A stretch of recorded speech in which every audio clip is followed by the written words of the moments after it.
The tragic and shocking fate of pit bull terriers used in fighting rings was a wake-up call for many Americans who never knew the extent of the horror faced by these animals. In the silver lining department, the kindness of animal lovers brought many of their surviving dogs and the world's attention to Best Friends Animal Sanctuary, a haven for abused and abandoned animals in Utah. The pit bulls known as the Vic dogs are survivors who brought the spotlight, donations, and interest to this no-kill shelter. Long before the TV series and notoriety of Michael Vick and his pit bulls, Donna Zeigfinger, owner of Green Earth Travel, organized groups of volunteers who traveled to the Utah shelter to work with the staff and animals of Best Friends Sanctuary. Travel Television spoke with Donna and a volunteer from a recent trip. Hi everybody and welcome to Travel Television. Visiting us in the studio today is Donna Zeigfinger of Green Earth Travel, and Donna does volunteer vacations, and Kathy Poynton, who went on one of those volunteer vacations. Welcome to you both. Welcome. Welcome. Thank you. Well, great. So tell me how this idea of volunteer vacations started. This started about a little over 3 years ago when it was 4 years ago when I decided to put together a 50th birthday bash for myself and my neighbors and friends, and I wanted to take them to the Grand Canyon, the north rim of the Grand Canyon. And so what I did is I used this tour operator that I had been using for many years, and it turned out that the guide that we had he also worked at Best Friends Animal Sanctuary in the winter. So he had told me that a lot of people would go to Best Friends, and I had heard about Best Friends for years and, you know, just heard great things about it. But he said that people would go to Best Friends, volunteer there for like 3 or 4 days, and then want to totally crash and just do something fun. Do some fun stuff. Right, so, and they would go on his trip. So we just started talking about it, and we decided that maybe we could put a group together. And a year later we did that. We put 2 groups together, and it's been going on its 3rd year now. Excellent. Now, Best Friends Animal Sanctuary became famous for? Well, they've been famous for a couple things, but one of the things that started about, I don't know, about 4 years ago was Dogtown. Right. It's on another... It's okay, National Geographic. National Geographic station. And that actually put them over the top. And that's where they really became well known. I've known about Best Friends for probably at least 10, 15 years, but they were a small organization at that time. Now they're a multi-million-dollar organization, but they do a lot of great work. And then a few years ago, they took in quite a bit of the Michael Vick dogs, and that really put them over the top. Yeah, didn't really know about Dogtown myself until that Right. moment. That's what I was getting at. So Right. Kathy, tell us about your experience to it's the Best Friends Animal Sanctuary that they start the tour out at. Well, my experience with the whole Best Friends, I guess, going on the trip was something I've always wanted to do for a really long time, and actually it's something my mom has always wanted to do. And a friend of mine at work had signed up for the trip and was telling me about it, and I was, are you serious? I didn't realize that, you know, there was a trip that you could take and actually go out there and do that. And so I contacted Donna, and Donna sent me the information, and I was fortunate to get a spot on her tour in this past October. And so I took my mom, and it was the first time she'd ever been on a vacation, and basically her whole entire life, so it was very exciting for her. And I really wasn't sure what to expect because, you know, like most of the folks on Donna's trip, you know, we've been members of Best Friends for years, but when you see something in a magazine or you get a newsletter or a flyer in the mail, you know, you read it and maybe pull at your heartstrings and, you know, you give some donations, but you really have no idea where the money goes or how it's spent. So I think that's one of the things that did intrigue me.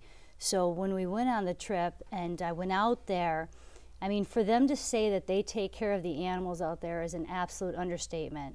These animals, no matter how abandoned or abused or neglected they were in the lives that they had before, when they got there and the way they're treated there, they are treated with such dignity and respect. I mean, you just see it in the animals. I mean, they just have such a just a dignified demeanor about them. and it's almost surreal when you get there, just to feel the compassion and love. And I mean, it was just, I can't even begin to explain how wonderful it was to be there, and the things that we did and the things that I saw. And, you know, I worked with dogs. I have cats, so I wanted to try working with animals that I didn't really know much about. So I worked with horses and I worked with dogs, and it was very hard to leave. Now they have more than just horses, dogs, and cats. I saw on some of the videotape, was it llamas and sheep and things? Well, they have goats, they have rabbits, they have reptiles, they have birds, exotic birds. They don't really go into the farm animals too much. But these are all animals that are in distress in some way, and they take them in. Exactly. They have pot-belly pigs, or yeah, they did. Yeah, so, but not the full-size pigs. Now, I had mentioned some of the video that's on YouTube out there, but you also made a little book, and I thought some of the photographs were fantastic. This is Kathy's book that she created that shows the things that she was talking about, the dignity that the animals are maintained with, and the surroundings that they have. I don't know if you can get a close shot of it, but let me find a good picture for you. See, there's farm animals there, but and there's some cats. Here's some of the cats that are over in what they call Cat World. And like, for example, this cat right here is blind. And this one was born crippled. And what they end up doing is putting little socks on this cat so that when it walks, it doesn't, get injured anymore. Most of these cats, because of human neglect or cruelty, some of them don't have eyes anymore. So, I mean, there's just a variety of stories that when you go there, and then you can take care of these cats. And some of the volunteerism has to do with just socializing them and working with them, petting them, just spending the day with them, cleaning up after them, feeding them, and things of that nature. And then the dogs themselves are just dogs that come from either puppy mills or breeding, hoarding situations, and all kinds of just amazingly horrific stories. I mean, it's just unbelievable, but that's it is really kind of something. neat. We actually can stay on the property. They have cottages there and cabins, and so with that, we are actually able to take home a dog for the night or a cat, and now they can actually take home pot-belly pigs if you want for a night, and it's a good thing for them to socialize, and to see how they act. how they responded to that, right, especially in an abused or situation. But well, last year I had a Katrina dog, and she was very, very shy, but by the end of the overnight, she started to come out of her shell a little bit, and I believe she was adopted last year. Which brings me to another point. With each trip that I do, I hopefully get at least one adoption out of that. And in fact, this last trip, we had a very unusual situation where our bus driver, who was quite a character, actually we had two bus drivers. One of them tried to adopt a dog, and the dog was taken, so he couldn't. But our other bus driver, who we thought could care less really about animals and just wanted to make money, at the end of the trip, he said, "You know what? I found a dog there while I was waiting for you guys. We put in an application, and we're getting her on Tuesday." Of Green Earth Travel and Kathy Poynton just got back from Best Friends Animal Sanctuary, and thanks for visiting us on Travel Television. Zach Rosenberg and Liz McCartney, two Washington public defenders, came to volunteer in 2006 for a week of cleanup. Moved by what they saw, they returned in April 2006 and formed the St. Bernard Project, a nonprofit rebuilding organization helping the residents of this parish. Thousands of volunteers joined them in rebuilding houses and helping families move back into their beloved homes. Zach Rosenberg and Liz McCartney, two Washington public defenders, came to volunteer in 2006 for a week of cleanup. Moved by what they saw, they returned in April 2006 and formed the St. Bernard Project, a nonprofit rebuilding organization helping the residents of this parish. Thousands of volunteers joined them in rebuilding houses and helping families move back into their beloved homes. Hi, my name's David Chung. Originally from Canada, but I've been down in St. Bernard Parish for the last 15 months or so, 16 months. My My name's Victoria Fox. I am from Ocean City, Maryland, and I am working with AmeriCorps and CCC. I am down here in the Gulf Coast helping rehab gutted houses. So I first came down here planning on volunteering for 2 months, but this is my first time volunteering, so I found I really liked it down here.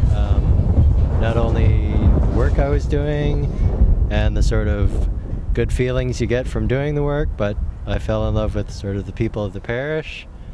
Sort of a small town feel. There's lots of extended families here, so you get to meet not only maybe the people who you're helping at the moment, but you meet their fathers, mothers, brothers, sisters, cousins, nieces, nephews, all sorts of people. The St. Bernard Project I think it's a really good project. They work with families and elderly to help them get back into their houses. Okay, I'm working on St. Bernard's Parish, and when I got down here I was a little shocked to see the outcome of everything, because on the news you really don't see how horrible it was. You didn't see all the parts of it, so when I got down here it was a really big reality check. My second house I've worked on, this is the Hines house. I've worked on the Moran house too, which is down the street. We've been doing drywalling and in that house because we had to put up walls and done insulation and the mudding to get the drywall ready to be textured and painted, so it actually looks like an actual home. I don't know, I'm just enjoying the experience because the people down here are great and they appreciate everything we're doing, and they deserve it. They've been through so much, but yet they're so kind. So we love me the trailer, and between the trailer and this room, until our project came on. And we had some great, I've already had over 100 volunteers through here. Oh, great. Crazy to be, I lived in this room, we just had just sheetrock, and the rest of the house was studs for like 8 months. Wow. And then to see in 5 weeks, it's just been great. And the people that come through, the good they get, what they were saying, what they get out of it, they get from the gratitude, or being able to give back, but they also get a lot of the training, right. And that's what they're able to come back and do for themselves too, Yeah, come on down. We definitely need your help, and I'm sure you'll find it fun and also, a growing experience. To see volunteer stories, go to www.projectkatrinavolunteers.net.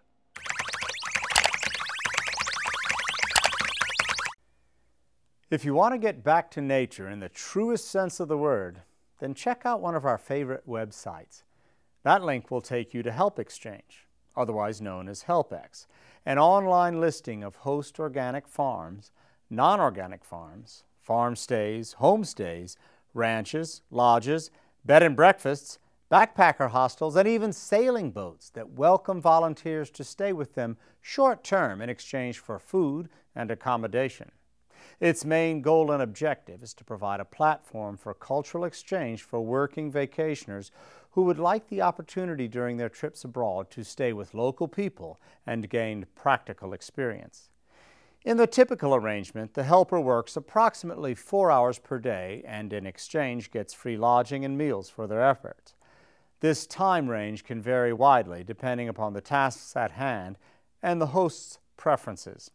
As with all travel sites and organizations, the organizers strongly advise that both travelers and hosts ask lots of questions so that all expectations are established prior to the trip. For more information, go to helpx.net. Hi, Mark Murphy here in Taiwan in the Xiling night market. If you come to Taiwan, this is one of those things you absolutely have to do. Why? It's part carnival, part shops, and big time Taiwanese food. In fact, you will find such a variety of authentic Taiwanese food that if you're a foodie, this is where you want to go. Now, I haven't been inside yet, but I understand some of the food choices are pretty interesting, and we're going to experiment right now.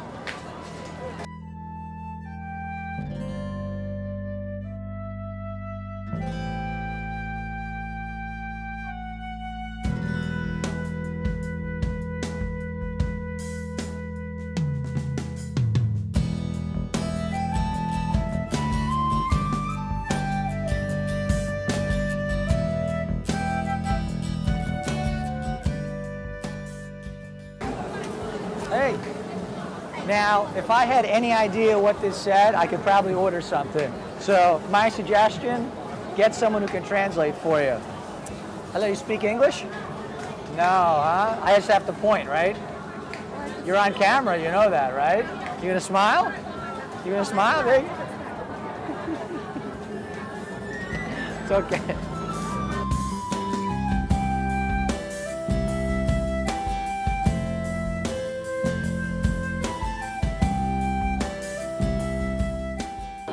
So have you ever thought of eating things like pig stomach?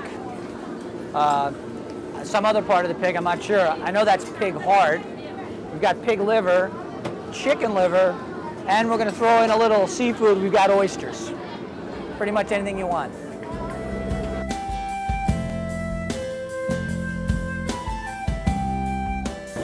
All right, we're going to start with something a little on the tame side. Some rice noodles, and basically, my buddy called it an oyster pancake, but it's really more like an omelet with some fried oysters in it. So here we go. Definitely doesn't taste like an omelet, but tastes pretty good.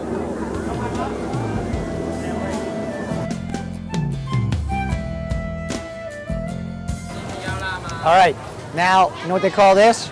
This is chicken. Believe it or not, it tastes pretty good. Literally. I don't think I can say that though, can I?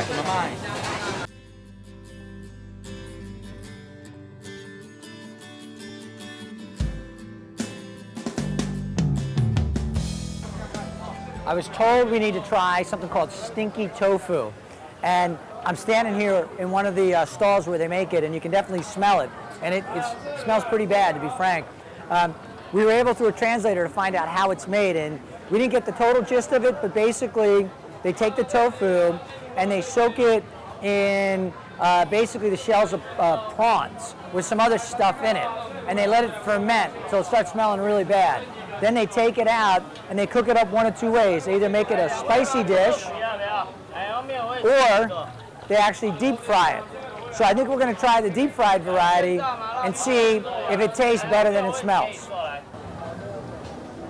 All right, so here you have it, the actual stinky tofu with some of the spicy sauce, and I can tell you, it does stink, but they tell me it tastes pretty good.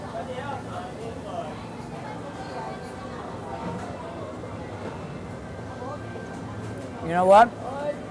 Well, as long as you're not breathing in through your nose while you're eating it, it tastes pretty good. You can't smell it. But now that I'm talking with my mouth full, I can smell it too. So for my final meal, I'm getting a little more adventurous. I'm going to have some pig's blood and pig's intestine. This is the pig's blood. The reason it's got this consistency is because they drain the blood from the dead pig, and then they mix it with, they said, some kind of starch-like substance, and you get this. Interesting. And this is the pig's intestine. So we're going to try this as well while we're here. It's chewy, and while I'm chewing it and finishing my meal, I'm going to have you guys head over and take a walk and check out the shopping.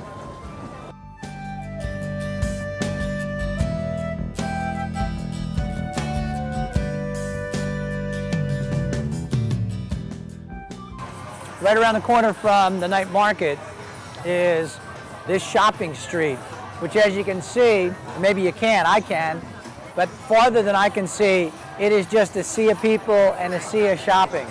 So my recommendation, take a night, check out the night market, and then go shopping and have a great time here in Taipei.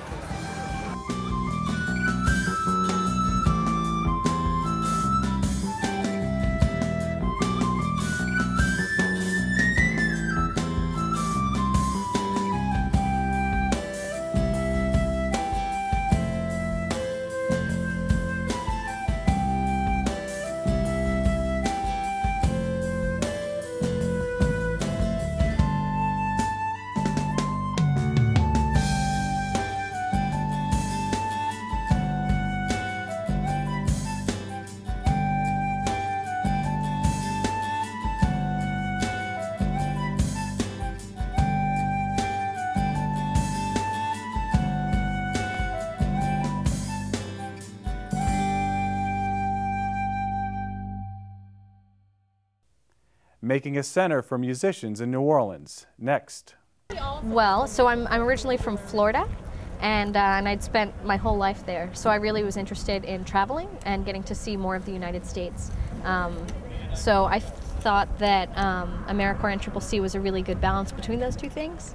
It was getting to work in the Gulf and do things that really mattered, but also getting to see the world and be a little more, you know, traveled than I might be otherwise.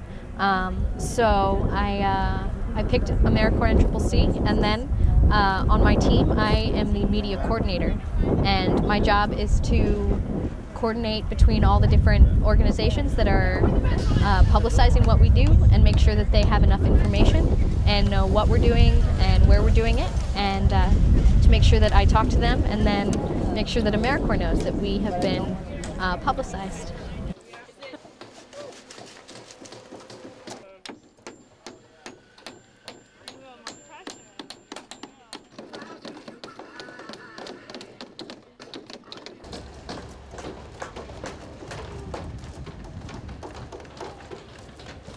I originally became interested in New Orleans just after the hurricane, just because of the extreme devastation, and did some research on the area. Worked on my senior thesis for college with looking at the recovery process and the places that were recovering quickly and the places that weren't. And then I joined AmeriCorps and CCC later once I graduated, and the current goal of NCCC is to dedicate 60% of their resources to the Gulf region until 2010. And so I knew that I'd spend at least half my time in the Gulf region, which was a main reason for joining the organization. So we've gotten to be here for a month so far and work, and it's just been really inspiring and very touching. Here's a healthy look at a few things you need to know and to do before you travel abroad. First of all, the experts at the Centers for Disease Control suggest you consider vaccinations for your vacation. Some 4 to 6 weeks before your trip, check with your doctor about what vaccinations you may need. Discuss your travel plans and personal health with your healthcare provider. While away, make sure your food and drinking water are safe. Food and waterborne diseases are the primary cause of illness in travelers. Avoid buying food or drink from street vendors because it is relatively easy for such food to become contaminated. Don't eat anything that's not been well cooked, and avoid dairy products unless you know they have been pasteurized. If you become ill after your trip, even as long as a year after you return, tell your doctor where you have traveled. For more information, go to www.cdc.gov.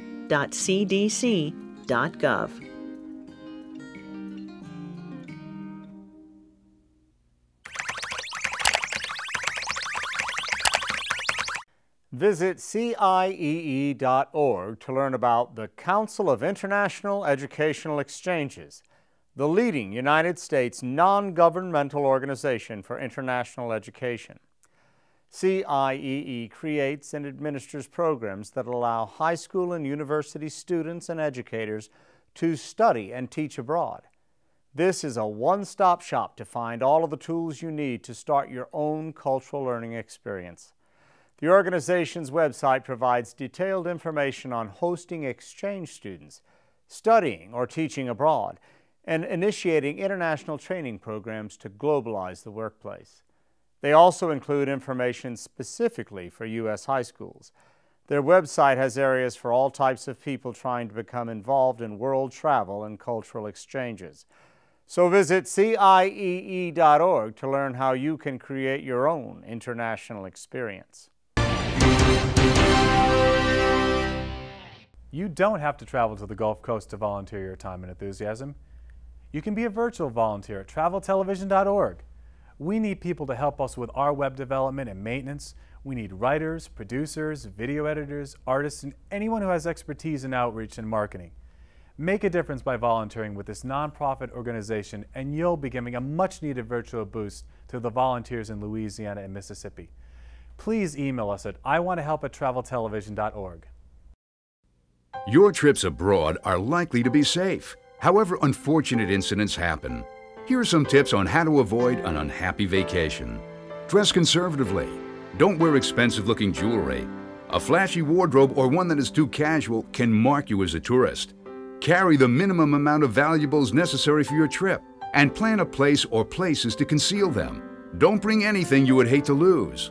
Your passport, cash, and credit cards are most secure in the hotel safe. Avoid handbags, fanny packs, and outside pockets. Make 2 photocopies of your passport identification page, airline tickets, driver's license, and the credit cards that you plan to bring with you. Leave 1 photocopy of this data with family or friends at home.